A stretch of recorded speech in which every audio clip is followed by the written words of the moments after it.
President, this is number 40 in Waste of the Week. 40 weeks the Senate's been in session here in this cycle. I've come down each week to talk about a waste of the week, a waste of taxpayers' dollars through waste, fraud, and abuse.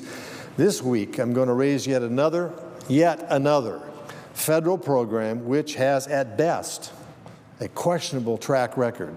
I've filed an amendment to the Energy and Water Appropriations Bill currently in the Senate, which is related to this program, and hopefully we'll be voting on an amendment that I will be offering here in just a few moments to address this issue. This amendment, which I've offered with Senators Fisher, Toomey, and Flake, would finally wind down the Department of Energy's failed Advanced Technology Vehicles Manufacturing Loan Program. Remember the stimulus? Remember how we were throwing all kinds of taxpayers' money out there? We talked about advanced vehicle programs, and this one and many of these distributions of funds have been misused or just simply not come to fruition, and a great deal of money has been wasted.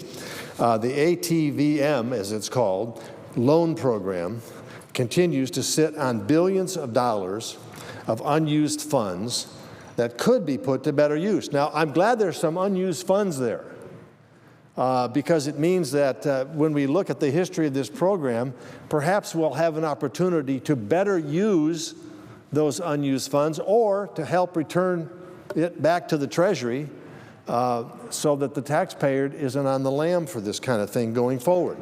Let me explain this program. The Department of Energy's Advanced Vehicle Technology Manufacturing Loan Program was created in 2007. It was created to provide very low-interest loans to manufacturers who make vehicles or components of vehicles that use alternative energy. I'm not here to, downplay the use of alternative energy. I think that's something that is happening throughout our country, hopefully on a market-based basis. But to qualify for this loan from the federal government, there have been a couple of requirements applicants must meet. One is the vehicle or component must be new or significantly improved from what's currently available in the U.S. marketplace. And secondly, it has to be manufactured in the United States. That was the purpose of the program, partly was to encourage manufacturing here, not in China, not somewhere else. So last month, nearly 10 years since the program's inception, the Government Accountability Office took a look at the program, the finances, and found that the Department of Energy has some billions, really, billions of unused and unspent funds. And I'm glad they do, because a lot of things that have taken place under this program have not proved to be worth their weight.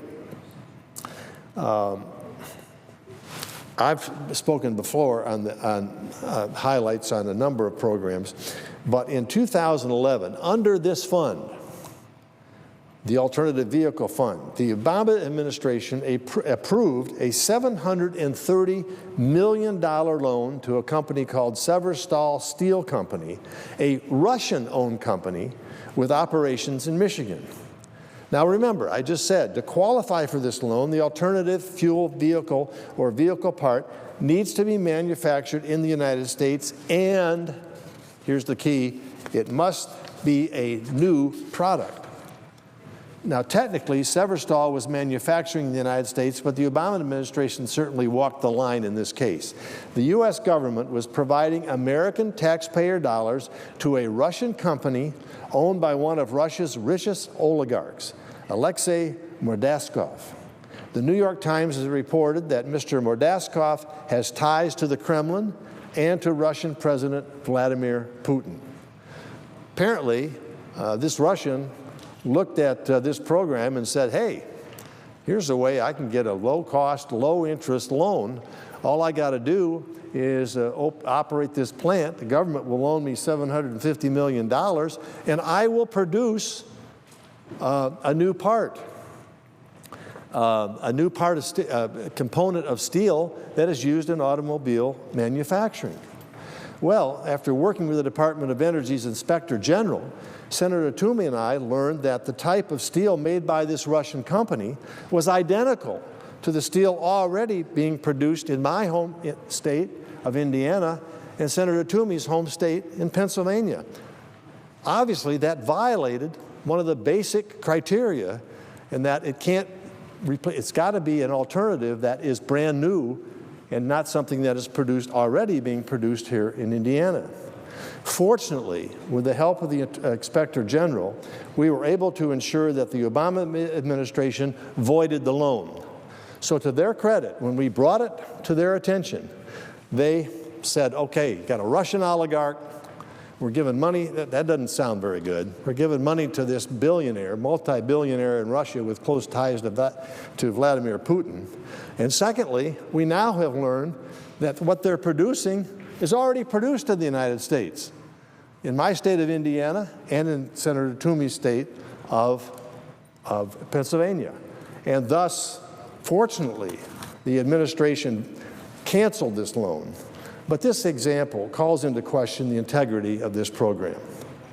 The ATVM program also has a lackluster success rate. For example, Fisker Automotive received a $529 million loan to produce a $100,000 plug-in hybrid sports car.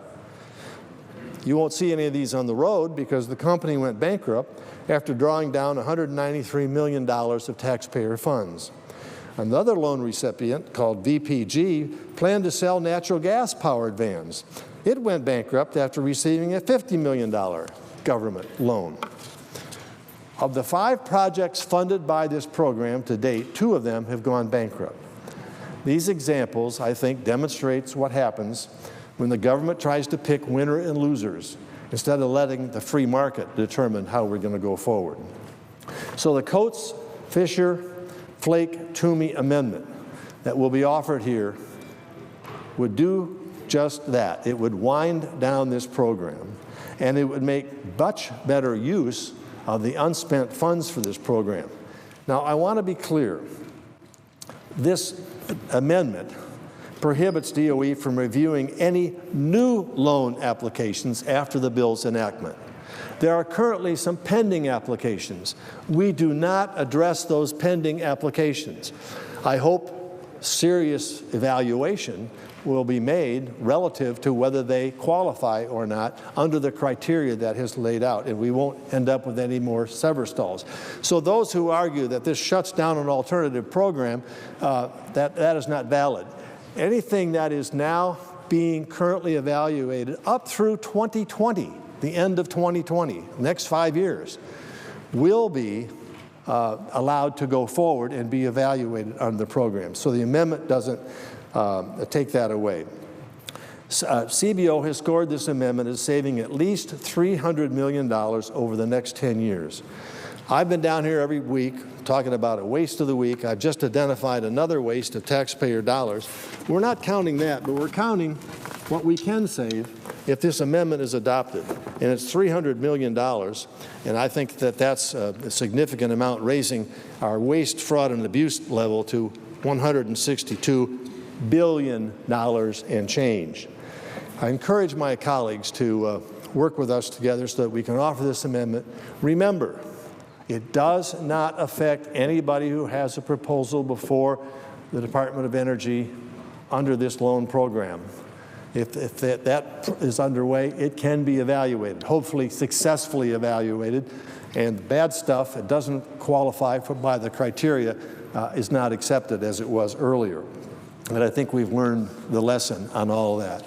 But what it does do is it does free up funds for anything that will not be is currently before the evaluators of this.